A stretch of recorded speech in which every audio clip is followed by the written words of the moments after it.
Moi,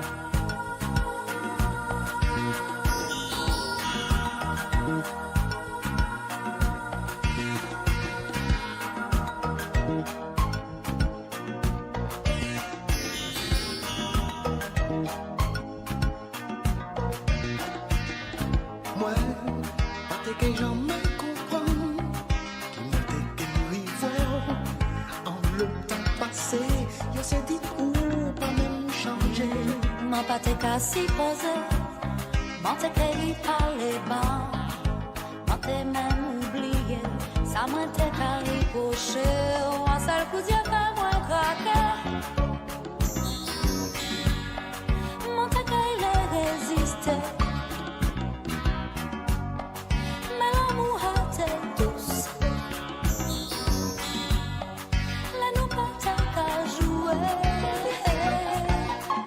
Si nous te prenons pour nous te parler, coller, serrer, nous te cadencer. Si nous te prenons pour nous te causer, coller, serrer, nous te cadencer. Si nous te prenons pour nous expliquer, coller, serrer, nous te cadencer. Si nous te contents pour nous te parler, coller, serrer, coller, serrer.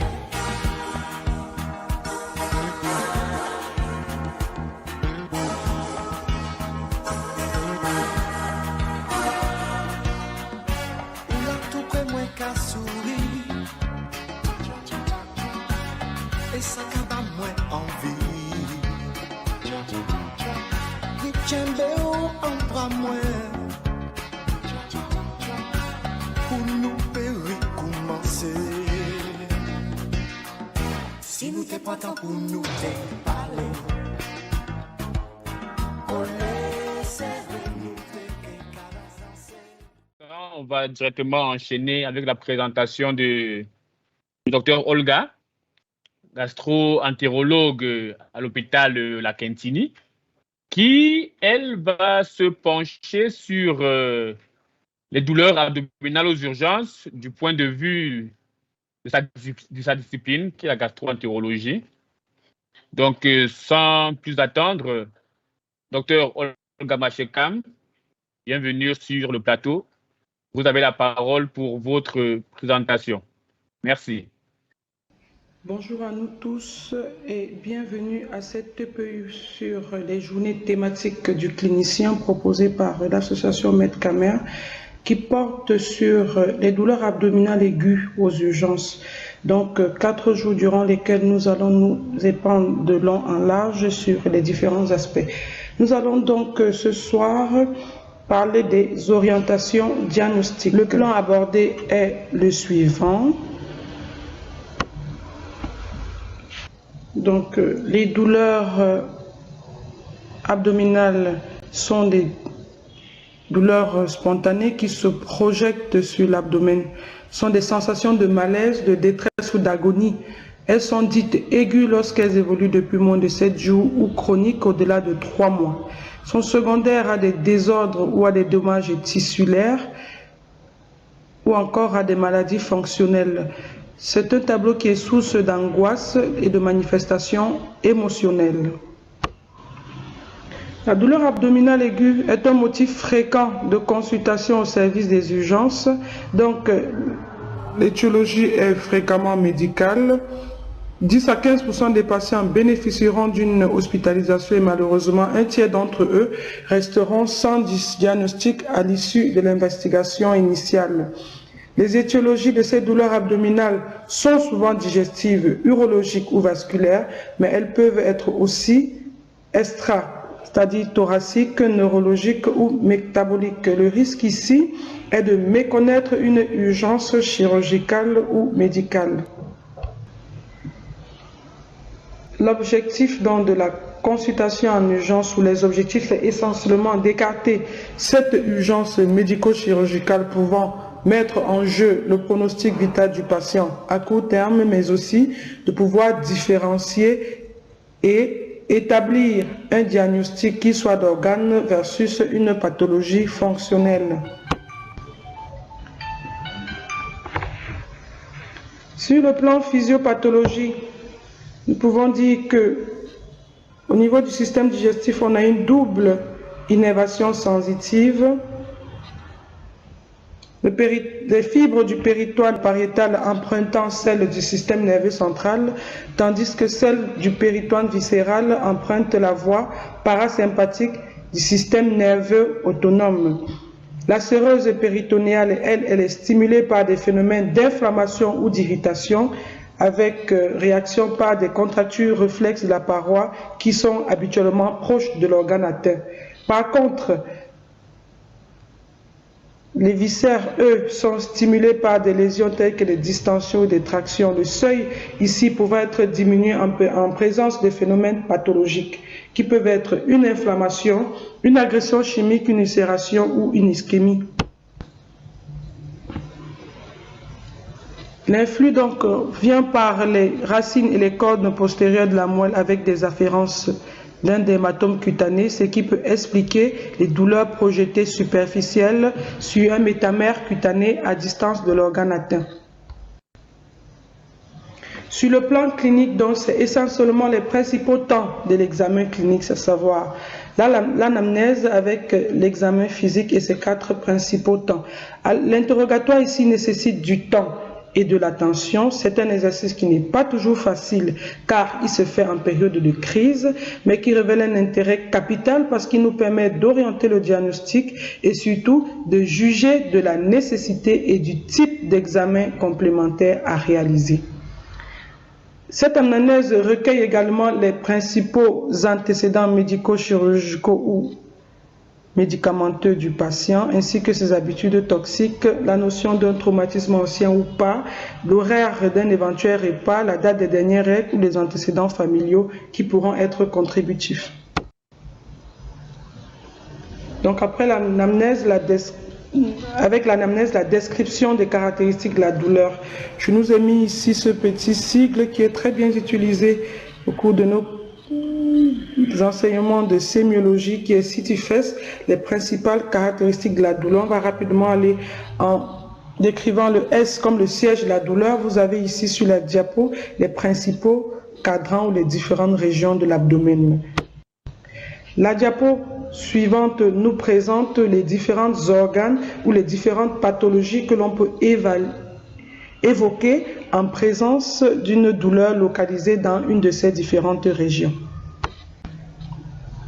I comme irradiation qui est souvent caractéristique et permet d'évoquer le diagnostic. On va rapidement citer ici l'irradiation rétrosternale de la pathologie œsophagienne, dorsale de la pathologie pancréatique, en prételle vers l'épaule droite de la pathologie biliaire, vers la fosse iliaque gauche et les organes génitaux externes pour la pathologie rénale ou urinaire.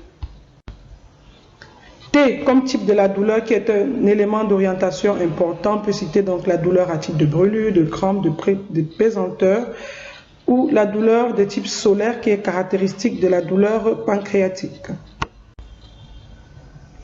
T encore comme type d'orientation ici c'est la colique qui est une douleur variable dans le temps et l'espace caractérisée par des paroxysmes et suivie d'accalmie. On peut décrire ici des coliques à type du syndrome de Koenig, des coliques d'origine colique ou alors des épreintes.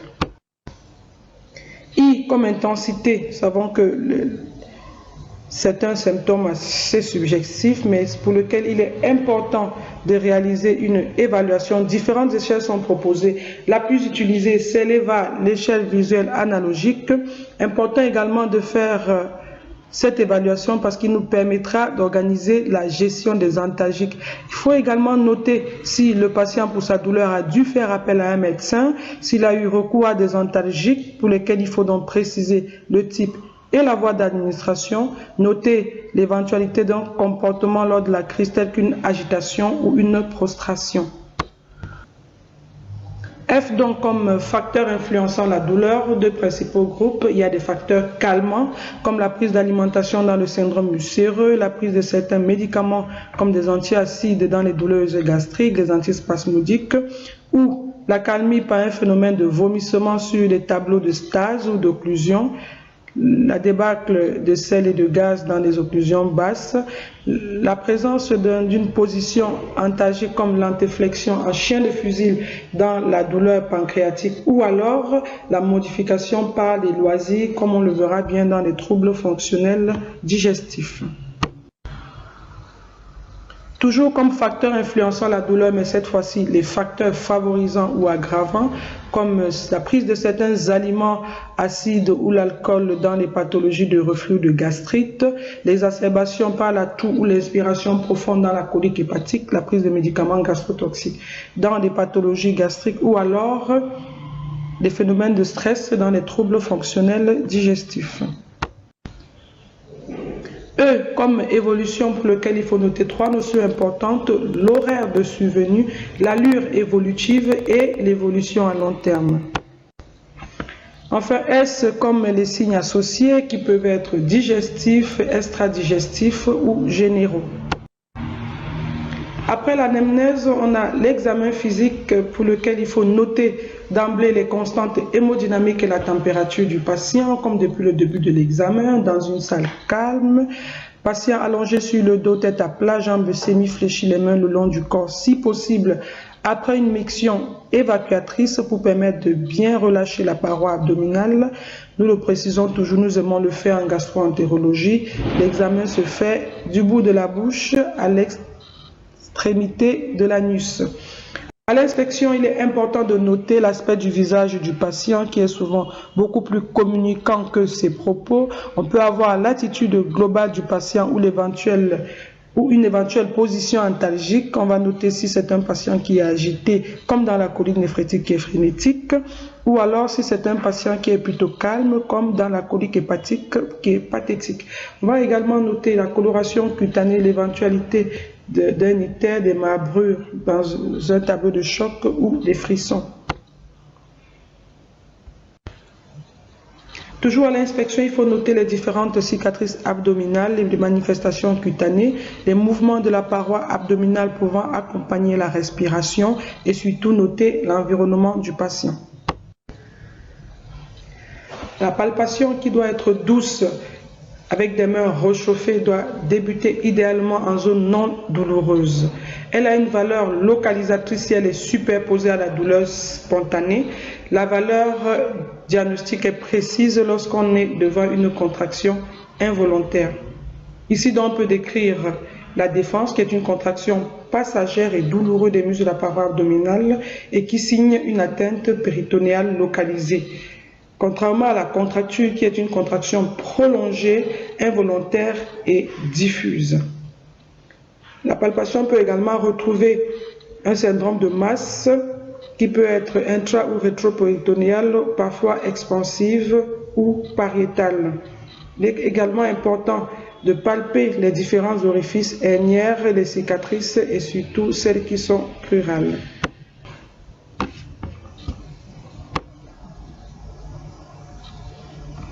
Donc, à la percussion, nous pouvons avoir les différents éléments en rapport avec une sonorité, tel qu'un météorisme localisé ou diffus. Par contre, on peut également avoir une matité qui, lorsqu'elle est déclive dans les flancs, décrit une nacite ou un hémopéritoine. Elle peut être suspubien en rapport avec un globe vésical. À l'auscultation, il est important de noter les différents effets comme des bruits hydroaériques qui peuvent être accentués en amont d'un obstacle ou alors abolis dans une occlusion fonctionnelle. On parle de silence sépulcral décrit dans les pathologies ischémiques. Important également d'écouter les différents souffles vasculaires. L'examen doit pouvoir évaluer par le toucher pelvien l'éventualité d'une douleur provoquée péritonéale, d'un épanchement et d'une masse. Le doigté ici nous donne des informations, la présence de sang ou de sel et nous permet d'éliminer un fécalome.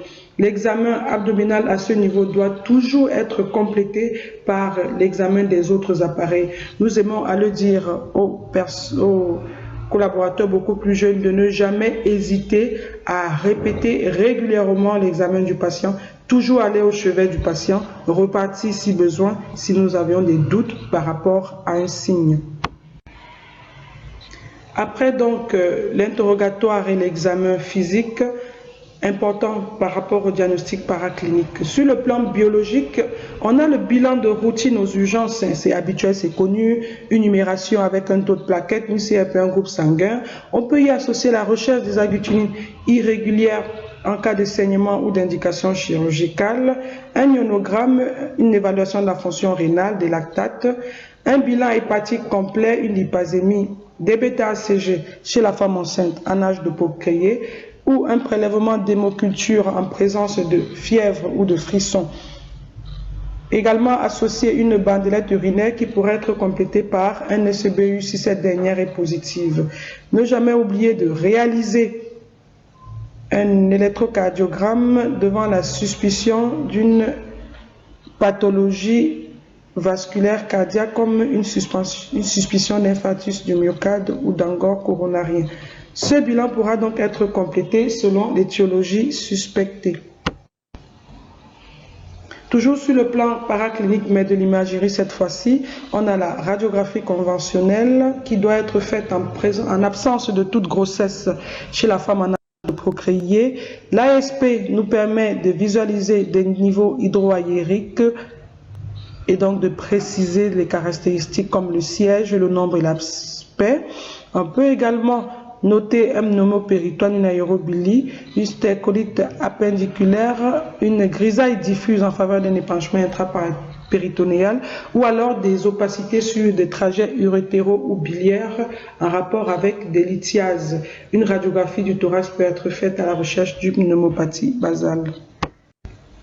Comme autre moyen à l'imagerie, nous avons l'échographie abdominale qui est un examen assez performant dans la pathologie hépatobiliaire, dans la pathologie urologique, surtout si celle-ci présente des atypies ou des complications, dans la pathologie anévrismale de l'aorte abdominale. L'examen pourrait être complété par une vue pelvienne en présence d'une pathologie gynécologique. Nous avons donc également à disposition un scanner abdominal ou dans sa forme Laudos assez efficace pour pouvoir décrire les lésions intra-abdominales, rétropéritonéales. Nécessite souvent l'injection de produits de contraste. On peut également, pour l'exploration du côlon bas, utiliser l'opacification luminale. Quand faire l'imagerie? Quel est le délai de réalisation des examens? A-t-on raison de s'arrêter pour faire l'examen? En général, en fonction de la suspicion diagnostique, l'indication de l'imagerie est immédiate dans des pathologies telles qu'une ischémie mésentérique, un anévrisme aortique, une occlusion avec des signes d'ischémie, une perforation ou une péritonite.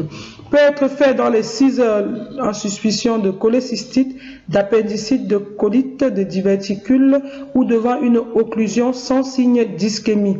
Par contre, la réalisation de l'imagerie sera retardée devant une pancréatite en raison de l'installation beaucoup plus tardive des lésions. Qu'en est-il du traitement antalgique? D'erreur diagnostique lorsqu'on administre un traitement antalgique efficace au patient, même si celui-ci est fait avant l'examen clinique, souvent par le poste d'infirmier d'orientation. Il n'y a donc aucune urgence pour nous praticiens de ne pas soulager le malade aussitôt que le premier examen abdominal est pratiqué. Donc nous avons tout l'arsenal antalgique disponible. Nous n'allons pas hésiter à arriver jusqu'au morphinique, sachant que ceux-ci sont de surveillance et d'antagonisation aisée. Donc à la fin de cet exercice, dans la plupart des cas, le diagnostic étiologique est fait, mais dans certaines situations, il existe encore un doute diagnostique avec une pathologie chirurgicale. Dans ce cas, l'exploration abdominale chirurgicale peut s'imposer à nous si le patient est instable ou alors nous pouvons organiser une surveillance dans un service de chirurgie en absence de tout facteur de gravité.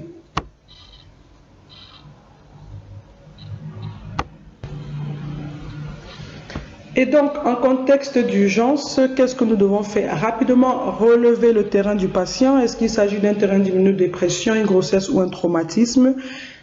Ressortir les caractéristiques d'urgence de la douleur comme l'installation brutale ou d'emblée maximale ou une douleur continue, des notions obtenues à l'examen comme une défense ou une contracture ou ceux qui accompagnent la douleur comme des signes de choc, une déglobalisation qu'elle soit extériorisée ou pas et des signes occlusifs.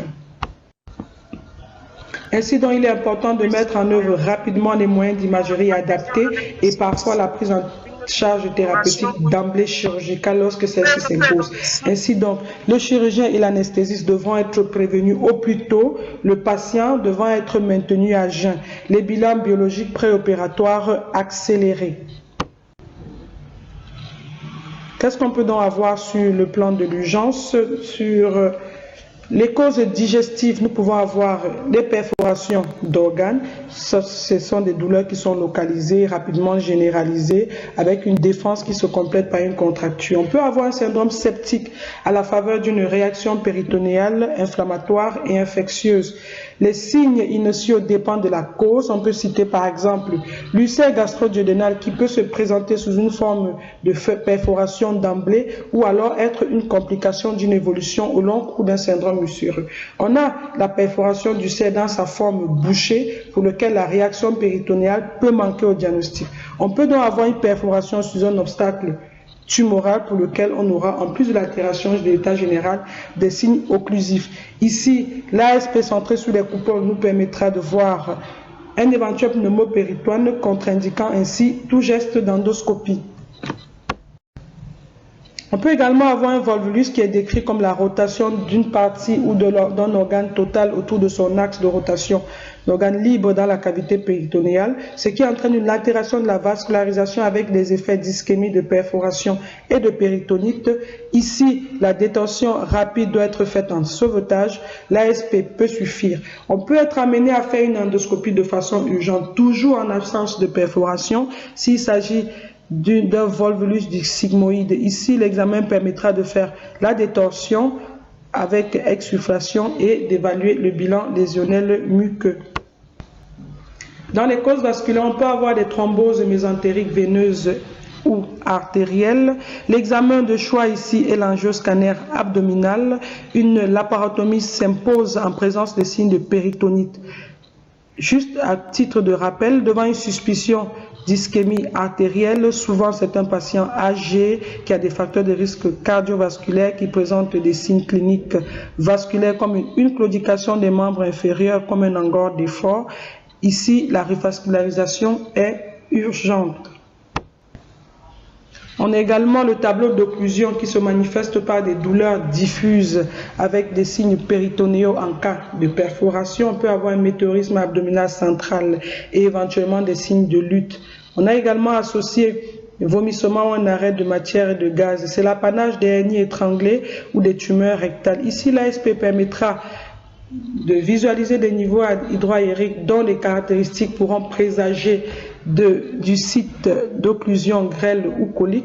Le scanner ici permet aussi d'affirmer le diagnostic et de préciser le siège de l'occlusion. On peut également être amené à faire un lavement opaque lorsque la localisation est colique. Il faut noter l'apanage des brides dans l'étiologie des occlusions intestinales du grêle. Par contre, les occlusions coliques sont dominées par les tumeurs. Sur le plan infectieux, on peut avoir des douleurs qui sont fébriles, parfois associées des signes de choc. À la biologie, on peut retrouver une hyperleucocytose avec un syndrome inflammatoire qui évolue souvent avec des signes péritonéaux. Par ailleurs, on peut également avoir des douleurs associées à un hématome sous-capsulaire, que ce soit le foie et la rate. Nous savons bien que la distension capsulaire est un phénomène très douloureux augmenté à la palpation. Et ici, il faudrait rechercher au niveau du foie la présence d'une tumeur ou un traumatisme même minime au niveau splénique, surtout si le patient a des troubles de la coagulation. Cet hématome peut révéler donc la tumeur ou alors une éventuelle pathologie infectieuse comme le cytomégalovirus. Peuvent y être associés un hématome important avec rupture et hémopéritoine. Ici, l'échographie nous permet de voir des déformations de contour de l'organe. On peut également avoir en contexte d'urgence des douleurs digestives des douleurs abdominales d'origine extra-digestive. Ici, donc, on évoque rapidement sur le plan cardiovasculaire l'infarctus du myocarde pour lequel un ECG doit être fait de façon systématique et prioritairement, surtout si le patient a des facteurs de risque cardiovasculaire. On peut citer par ailleurs une fissuration ou une rupture d'anévrisme. Ici, l'urgence pour le patient est beaucoup plus chirurgicale que radiologique. On cite également les causes pneumologiques avec l'embolie pulmonaire ou une pneumopathie, les causes urologiques, des causes gynécologiques. En dehors de l'urgence, donc, on peut rapidement revenir posément, revoir quelques diagnostics qui ne mettent pas en jeu le pronostic vital à court terme. Ce sont sur l'œsophage et essentiellement le reflux gastro-œsophagien ou l'œsophagite. Ici, nous savons que la FOGD ou l'endoscopie digestive haute n'est recommandée que chez le sujet au-delà de 50 ans ou en présence des signes d'alarme que nous verrons sur une prochaine diapo. Au niveau de l'estomac, c'est essentiellement le syndrome ulcéreux gastro-duodénal qui peut être typique ou non, associé à certains symptômes comme des nausées, des vomissements avec troubles de transit qui peut se compliquer d'hémorragie ou de perforation. On peut également avoir des tumeurs gastriques qui sont facilement mises en évidence par l'endoscopie haute. On a également le foie pour lequel on peut avoir des douleurs en rapport avec une hépatite aiguë, une tumeur qui peut être primitive ou secondaire,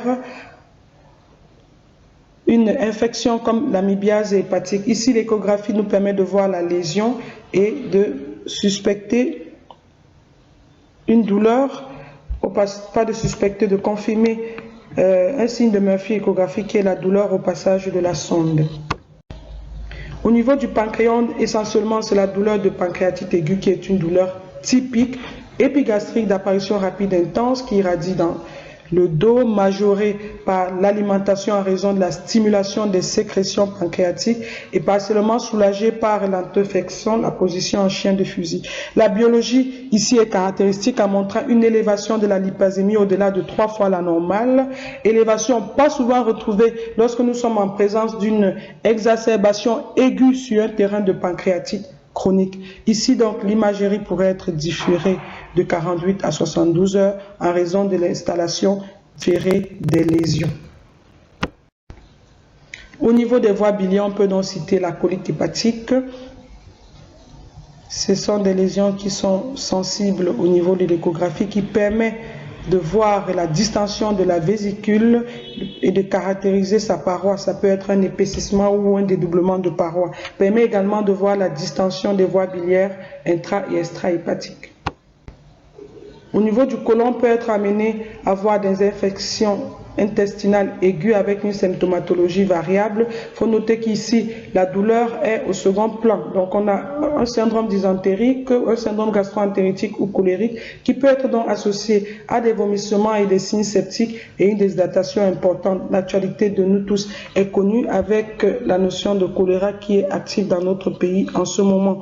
On peut également citer les MICI qui sont les maladies inflammatoires cryptogénétiques qui sont des douleurs diffuses en cas de colique plus ou moins localisée qui peuvent être associées à un syndrome diarrhéique. Chez ce patient, nous pouvons donc retrouver des signes extradigestifs et la notion d'antériorité des diarrhées. On peut également avoir au niveau du côlon des abcès qui se décrivent comme des douleurs lancinantes localisées qui peuvent être pour le foie un abcès primitif de foie ou alors un abcès qui complique un foyer infectieux beaucoup plus profond tel qu'une appendicite ou une diverticulite compliquée. On a également donc l'appendicite qui est la pathologie la plus fréquente en termes épidémiologiques, c'est la douleur de la fosse iliaque droite, nous connaissons au point de McBurney, qui peut souvent commencer en zone épigastrique et égarer le diagnostic, d'où l'importance de pouvoir répéter l'examen au chevet du malade, car c'est une douleur qui rapidement va se localiser en fosse iliaque droite. On définit par rapport à ces formes anatomiques les différentes formes anatomocliniques qui peuvent être pelviennes et simuler une affection annexielle urinaire basse, sous-hépatique qui peut simuler une cholécystite ou être associé à une véritable cholécystite de contact. On peut également avoir la forme rétrocécale qui simule une douleur de pyélonéphrite. Dans ce cas, les urines restent stériles. Il faut noter qu'en présence d'un soïtis qui est l'attitude antalgique avec cuisse repliée et d'une histoire atypique, l'imagerie est inutile.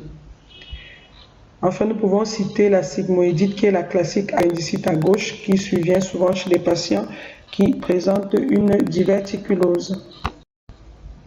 Sur le plan extra-digestif, on peut citer les causes pariétales comme des hernies, comme des contractures du psoas ou la compression des nerfs cutanés abdominaux. On peut également citer des causes médicamenteuses associées à la prise de neuroleptiques comme la dystonie aiguë secondaire qui se manifeste par un tableau d'abdomen aigu avec contracture. On a d'autres causes urologiques comme avec la colique néphrétique, la pyélonéphrite ou un globe urinaire douloureux qui est soulagé et confirmé par un drainage. On a des causes rachidiennes ou hématologiques comme au cours de la crise aiguë drépanocytaire. On a également les causes gynécologiques chez la femme.